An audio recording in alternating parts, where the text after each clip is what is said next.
6.25 전쟁이 언제 일어났는지 기억하십니까?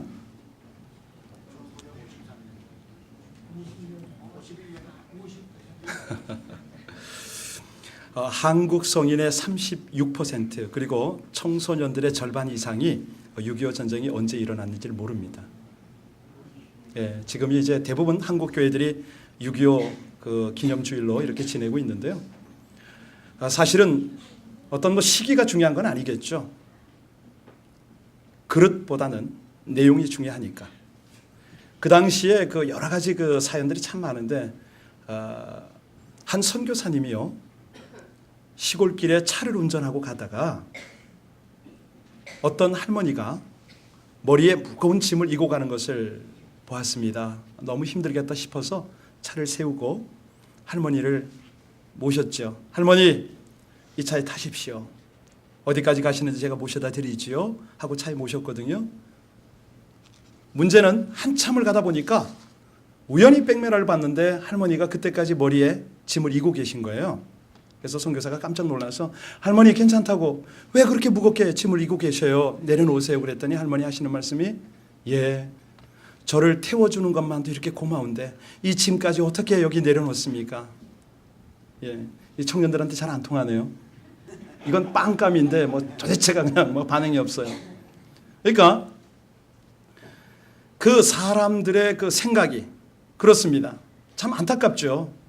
내려놓으나 이고 계시나 마찬가지인데 그 마음은 우리가 이해하지만 참 어이없는 그런 생각들을 하고 있지 않습니까? 사실 오늘 그걸 좀 나누려고 합니다. 사도행전을 쭉 묵상하신 분들, 오늘까지 큐티하신 분들은 내용이 얼마나 흥미진진하게 정말 참 익사이딩하게 진행되는지를 우리가 잘 느꼈는데요. 사도 바울과 바나바가 1차 전도 여행을 마치고 안디옥 교회로 돌아와서 전도 여행 때 일어났던 놀라운 하나님의 역사를 간증하는 또 그리고 찬양하는 내용이 오늘 본문의 배경이 되죠. 얼마나 놀라운 일이 벌어졌습니까? 어제 새벽인가요? 14장에 보면 그렇게 기적과 놀라운 일을 행했던 사도 바울이 돌에 맞아서 거반 죽게 되었습니다. 아니 죽은 줄 알고 사람들이 성 밖에 내쳤는데 그가 깨어나더니 툴툴 털고 그 멍이 들고 온몸이 부었을 텐데도 불구하고 두려움 없이 다시 성 안으로 들어가서 복음을 담대히 전하니라. 이런 내용들 나오지 않습니까? 참 우리가 읽기에는 그렇게 쉽게 지나가기에는 엄청 부담이 되는 내용들을 우리가 보았습니다. 자, 그런데 그 안디옥 교회에 이제는 유대로부터 내려온 어떤 사람들이 있었습니다. 그들이 뭐라고 그러냐면 이방인이 구원받는 거 좋다 이거예요. 성령님이 역사하셔서 놀라운 그런 열매가 맺히는 거 너무 좋다는 거죠. 예수 믿고 구원받는 거 다 좋다는 거예요. 그런데 하나 지적하고 넘어갈 것이 있다. 뭐냐면 모세의 법대로 할례를 받지 아니하면 이 모든 것은 다 헛된 것이다 라고 말하면서 바울과 바나바의 사역에 문제 제기를 했습니다. 그 내용이 오늘 1절이죠. 우리 1절 다시 한번 읽겠습니다. 같이 공독합니다. 시작. 어떤 사람이 유대로부터 내려와서 형제들을 가르치되 너희가 모세의 법대로 할례를 받지 아니하면 능히 구원을 받지. 자, 유대로부터 내려온 사람들입니다. 바나바와 바울이 목숨 걸고 증거한 복음을 다르게 지금 설명하고 있어요. 모세의 법대로 할례를 받지 않으면 구원받을 수가 없다. 이 문제 때문에 이 안디옥 교회가 심각한 논쟁이 붙었어요. 아니 구원이 전적으로 하나님의 은혜로 이루어지고 예수 그리스도를 믿음으로 말미암아 얻는 것 아니냐, 이런 주장과 예수도 필요하지만 예수를 믿어야지, 그러나 동시에 모세의 율법도 지킴으로 완성되는 게 구원 아닌가? 여러분들은 어떻게 생각하세요? 단순히 유대인과 이방인의 문화 갈등 그 차이로 오는 그런 문제냐? 초대교회에서 이 할례 문제는 굉장히 예민한 문제였습니다.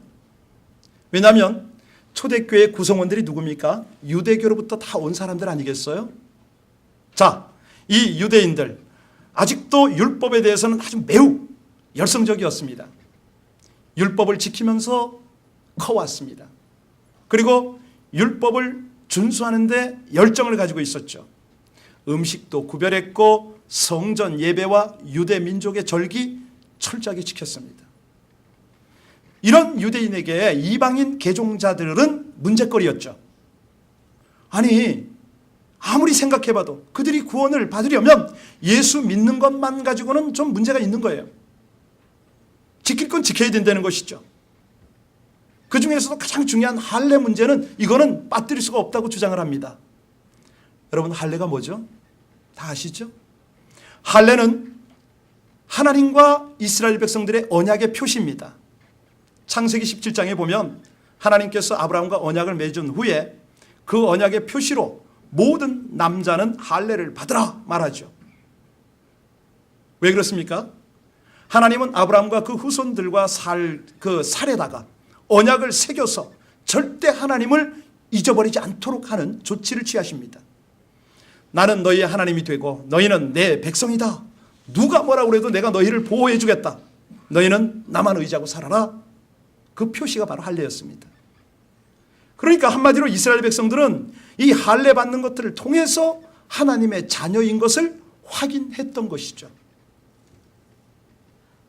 문제가 뭐냐면 시간이 지나니까 이 유대인들은 할례 받는 것을 어떻게 했느냐? 율법화하기 시작했습니다.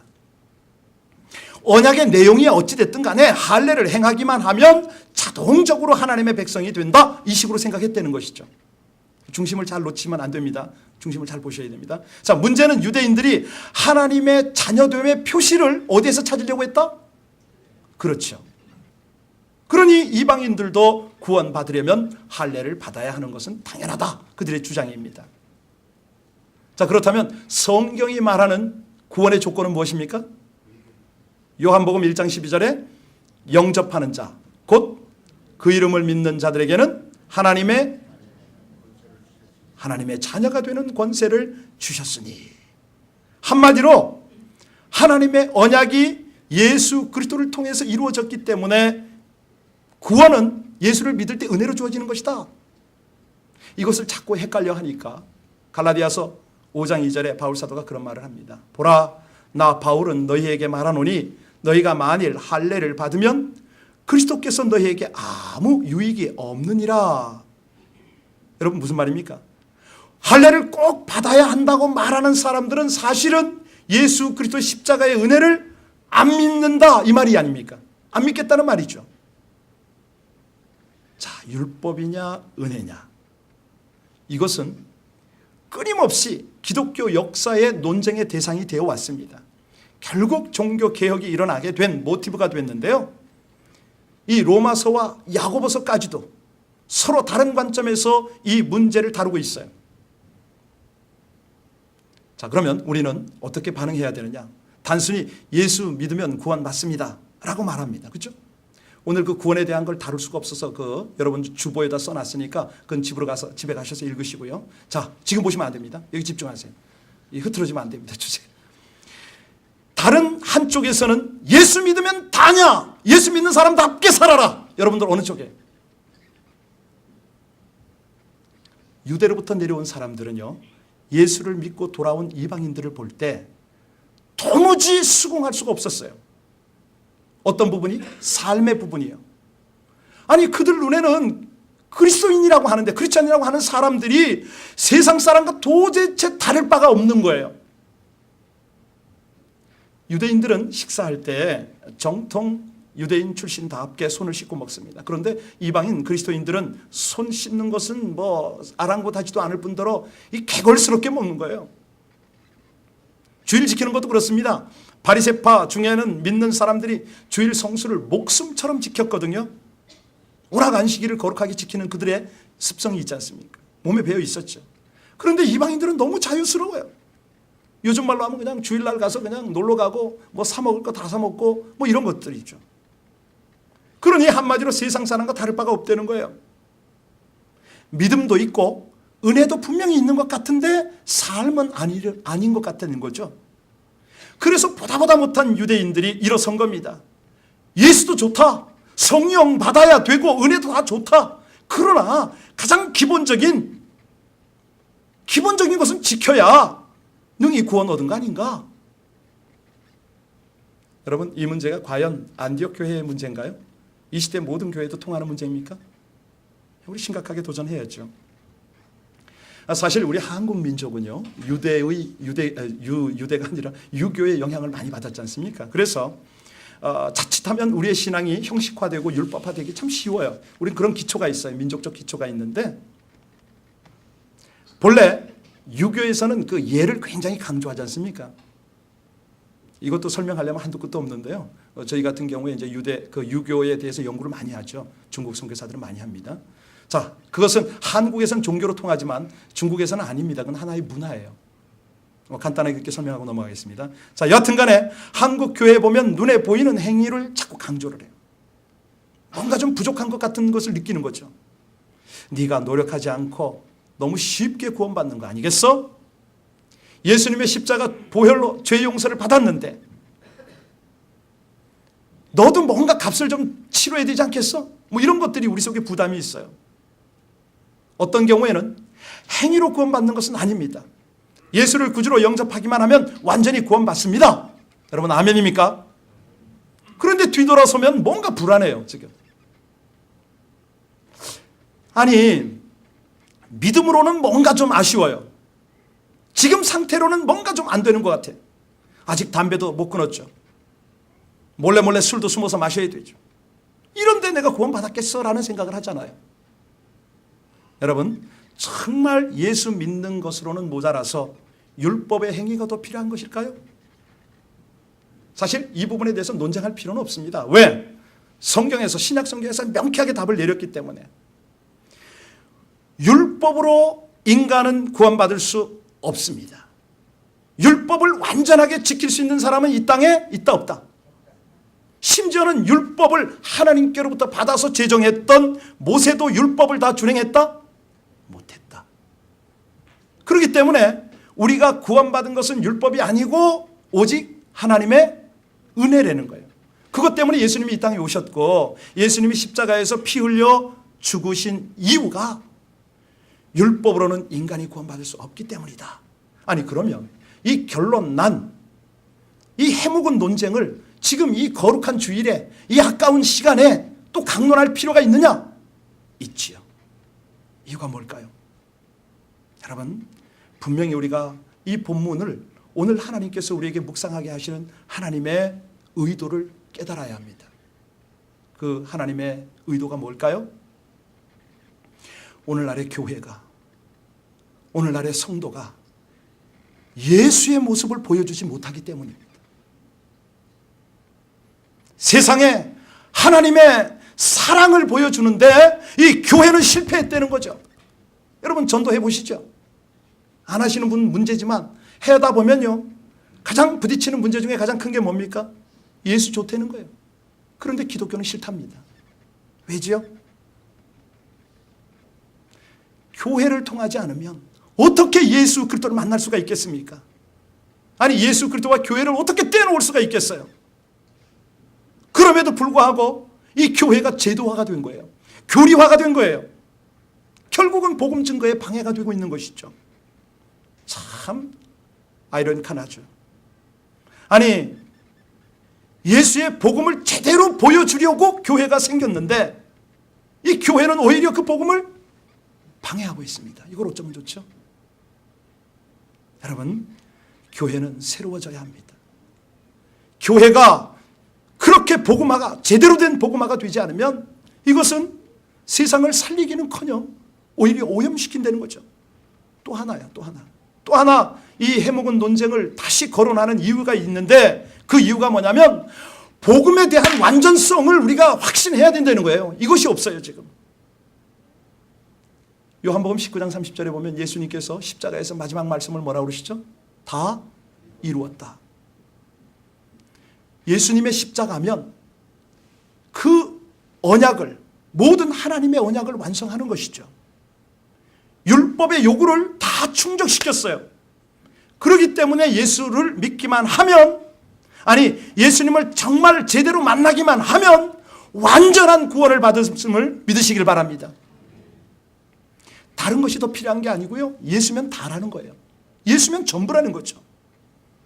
자, 오늘 2절을 보니까 어떤 논쟁이 있습니까? 우리 2절 같이 읽겠습니다. 자, 시작.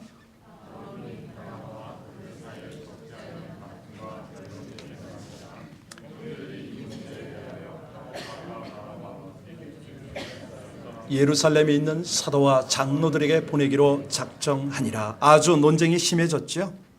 변론도 하고 적지 않은 다툼과 변론이 일어났다 말합니다.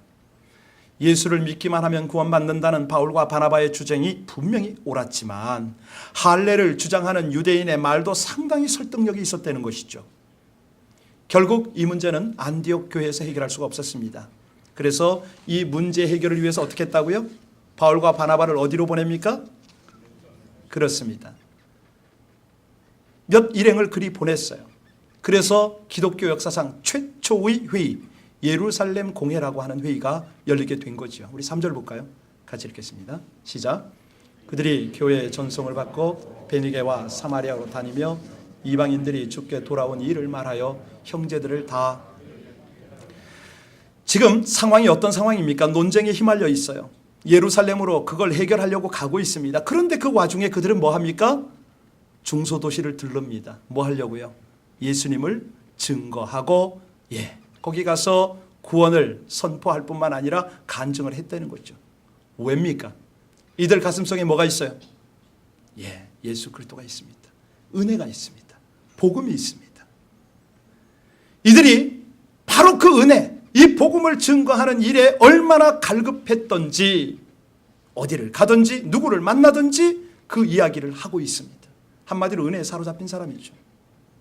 여기서 우리가 중요한 걸 놓쳐서는 안 되는데 뭐냐면요, 교리 안에 있는 사람과 예수 안에 있는 사람의 차이입니다.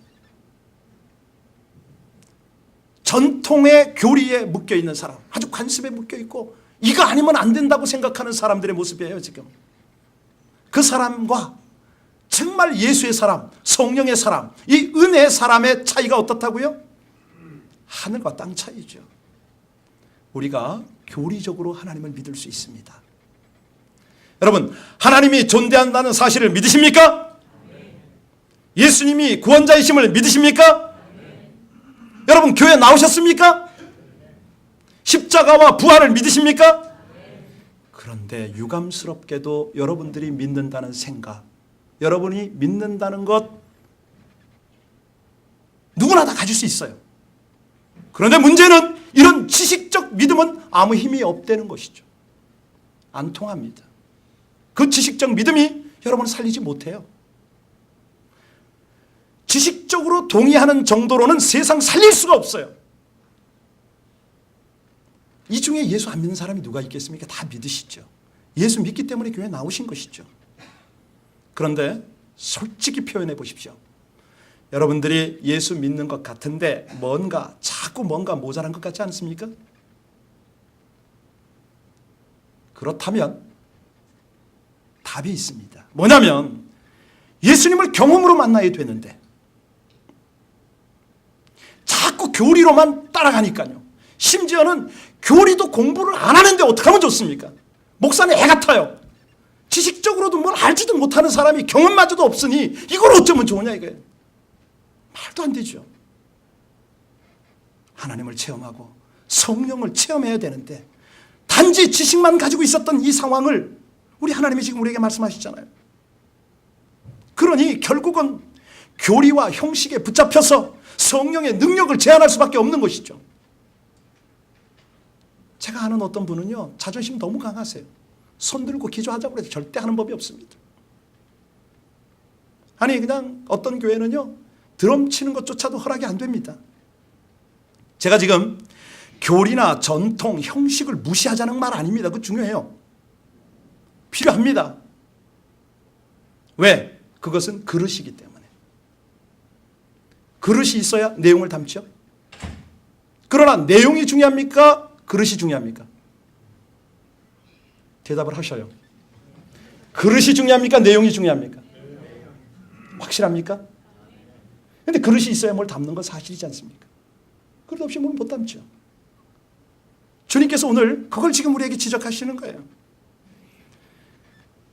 우리 속에는 생명이요 은혜요 구원이요 능력이신 예수님이 계셔야 할 줄로 믿습니다. 아니 교리 말고요. 교리는 그릇이에요. 성경 공부 좀 해야 돼요. 알아야 뭘 하죠. 그런데 그거보다 더 중요한 것이 뭐라고요? 예수 그리스도라는 거죠. 왜? 요셉이요, 노예 생활을 이기고 감옥에서 이길 수 있었던 비결은 뭡니까? 하나님의 지식 때문이 아니에요. 그는요, 지식으로 노예 생활의 어려움 이길 수 없습니다. 뭐 아는 것 가지고 뭘 합니까? 하나님이 함께 했기 때문에 이겼음을 믿으시기 바랍니다. 다윗이요, 사울 왕의 칼을 피해서 도망가면서도 흔들리지 않았습니다. 왜요? 그의 인격이 훌륭했나요? 아닙니다. 인격은 한계가 있죠. 하나님과 함께 하였음을 믿으시기 바랍니다. 사드락과 메삭과 아벳느고가 느부갓네살의 위협에도 불구하고 우상에게 절하기 거절한 것, 그가 뭐 하나님을 교리적으로 알아서 그렇게 거절했나요? 아니에요. 그들은 전인격적으로 하나님을 경험하라고 알았기 때문이에요. 여기 오늘 본문 주인공을 다시 한번 조명합니다. 바울과 바나바, 이들에게는 하나님에 대한 분명한 체험이 있었다 없었다? 예수 이름으로 귀신이 떠나가고 예수 이름으로 안진뱅이가 일어나는 기적을 체험했다는 거죠. 한마디로 지식적으로 아는 게 아니에요. 예수님이 그들 속에 있었어요. 그렇기 때문에 그들을 아무도 말릴 수가 있다 없다? 그러면 여러분 속에는 예수가 계세요? 그분과 대화하세요? 그분과 함께 슬퍼하세요? 아파하세요? 그분의 마음을 늘 품으려고 애를 쓰세요? 여러분, 예수 믿는 것을 교리화하거나 관념화하지 마십시오. 내가 몇 년을 교회 다녔는지 알아? 내가 어떤 직분인지 알아? 그래서 어쨌다는 거예요 도대체.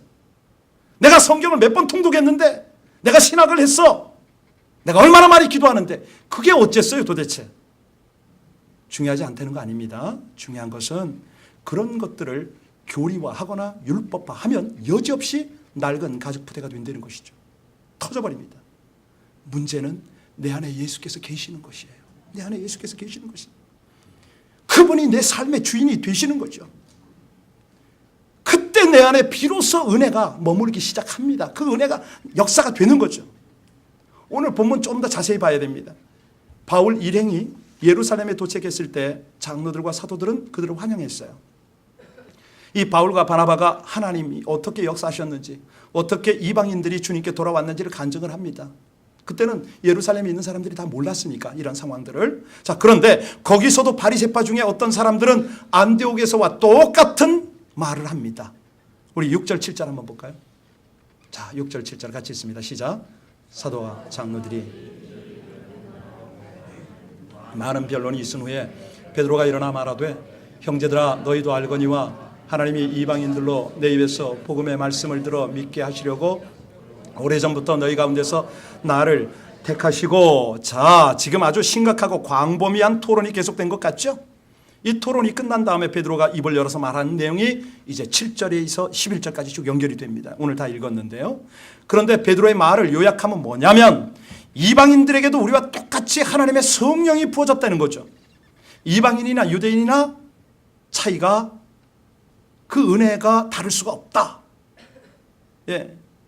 그러니까 성령이 임하시는 것은 마가의 다락방이나 고넬료 집이나 똑같았다는 거예요. 그런데 어떻게 우리 조상들도 지키지 못한 그 율법의 멍에를 저 이방인들에게 메고 지키라고 강요할 수 있겠느냐? 우리는 오직 예수 그리스도를 믿는 믿음으로 구원을 받는다. 이게 베드로의 결론이었죠. 사실 그 예루살렘 교회의 리더십이 누구였는지 아시죠? 예, 베드로와 야고보입니다.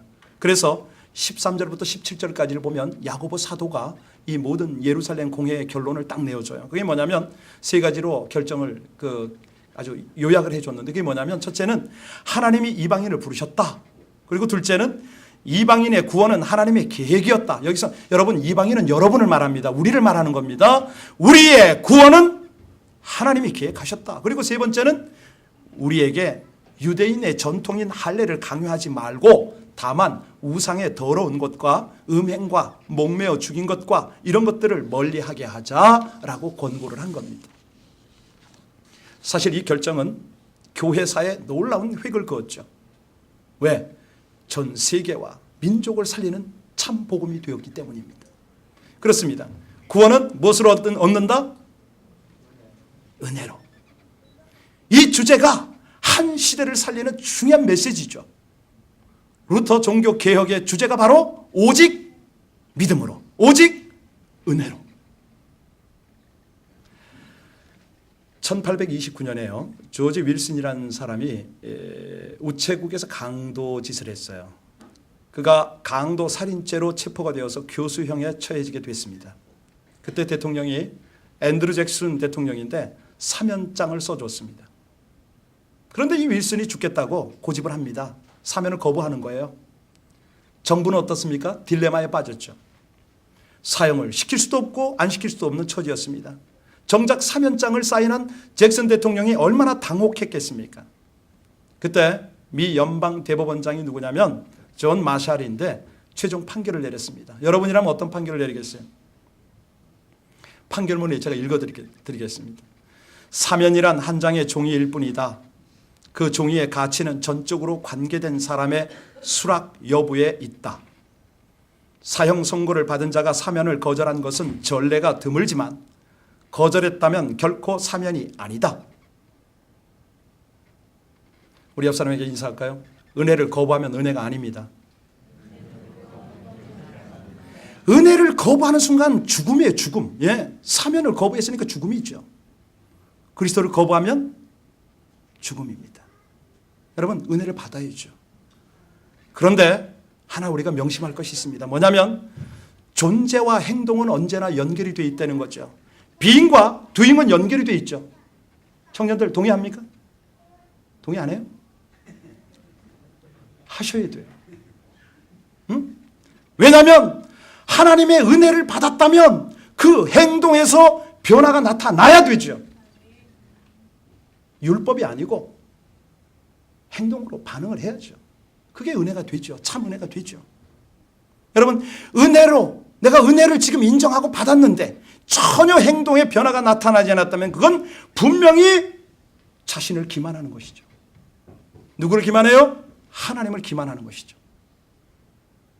이것도 동의 안 하실래요? 여러분, 본 회퍼라고 아시죠? 독일의 유명한 신학자. 그가 제자도의 대가라는 책을 썼어요. 거기에 보면 값싼 은혜라는 표현을 했습니다. 값싼 은혜. 값싼 은혜는 실천이 동반되지 않는 은혜다라고 이렇게 말을 하더라고요. 행위가 전혀 따르지 않는 것이죠. 하나님, 당신은 은혜 베풀라 이거예요. 나는 내 멋대로 살겠다는 것이죠. 참, 오늘 우리 하나님은 더 큰 은혜, 더 한량없는 은혜를 붓고 싶어 하시는데 우린 뭔지 모르겠어요. 내용이 중요하다고 그릇도 준비하지 않고, 아니 그릇까지 주셔도 그냥 그릇도 씻지도 않고 그저 은혜로 구원받았으니 갑니다? 더 큰 은혜만 주세요? 여러분이 하나님이면 어찌하시겠습니까? 여러분, 희생이 없는 십자가, 하나님 앞에 순종하지 않는, 끝까지 나만 알아달라는 이 얄팍한 신앙, 이것은 십자가의 은혜를 싸구려로 만드는 그런 모습 아닐까요? 오늘도 주일 설교를 통해서 위로받고 싶으셨죠? 격려받고 싶으시죠? 이게 위로고 격려입니다. 더 귀한 은혜로 만드십시오. 하나님이 원하시는 것은 오직 은혜로 내가 구원을 베풀고 오직 이 은혜와 사랑을 너희가 체험하기를 원하는 그 하나님의 간절함이 여기 있는 거 아닙니까? 아까 제가 도전했어요. 그분과 대화하십니까? 그분과 함께 슬퍼하십니까? 그분의 마음을 품고 살려고 애를 쓰십니까? 그것이 은혜의 삶입니다 라고 강조를 했습니다. 그러므로 우리가 긍휼하심을 받고 때를 따라 돕는 은혜를 얻기 위하여 은혜의 보좌 앞에 담대히 나갑시다. 히브리서 기자의 고백이죠. 우리 예수의 은혜로 구원받는다는 것이 기쁨이고 복음입니다. 정말 우리 기독교는 은혜의 종교죠. 은혜로 살고 은혜로 호흡을 합니다. 그래서 주의 인자가 생명보다 나음으로 내 입술이 주를 찬양할 것이라. 누가 그랬죠? 다윗이요. 은혜가 생명보다 낫다는 거예요. 지금 여러분, 와, 여러분의 입술이, 저의 입술이 바로 이 고백을 했으면 좋겠어요. 하나님의 은혜가 제 생명보다 귀합니다. 이 은혜 없이는 하루도 살 수 없습니다. 하나님, 이 고백을 하며 우리 함께 찬양하겠습니다.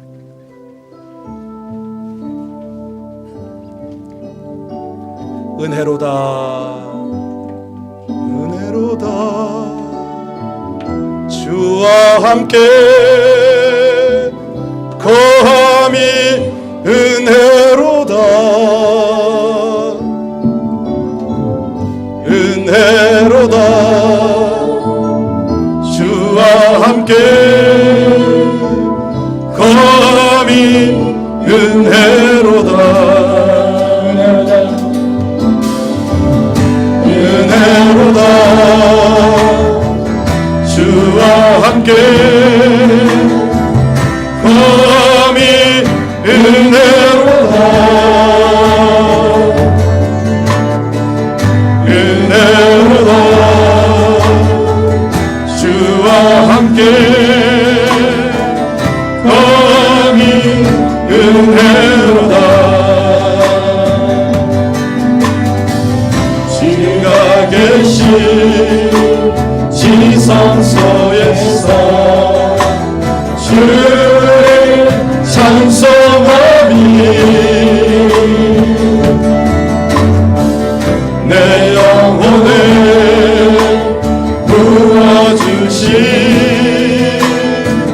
주의 큰 은혜로다 은혜로다 주와 함께 거함이 은혜로다 은혜로다 주와 함께 거함이 은혜로다. 이 시간 눈을 감고 기도하겠습니다. 은혜를 깨닫는 것이 얼마나 중요한지요. 그 은혜 아래 거할 때 우리는 겸손을 찾을 수가 있고 변화와 성숙을 꾀할 수가 있습니다. 실수와 허물이 있어도 우리 하나님이 은혜로 덮어주신 것처럼 우리도 하나님의 은혜를 가지고 우리 성도들의 실수와 허물을 덮을 수가 있을 것입니다. 은혜 아래에서 모든 사람과 동일한 교제와 사랑을 나눌 수 있을 것입니다. 하나님, 이 귀한 은혜를 값없이 가치 없이 만들지 않게 하여 주옵소서. 제 가슴 속에 이 은혜가 가득 차서 그 은혜로 세상을 이기고 그 은혜로 우리 가정과 세상을 변화시키는 주도적인 역할이 되게 하여 주시옵소서. 우리 함께 오늘 말씀을 생각하며 다 같이 기도하십니다.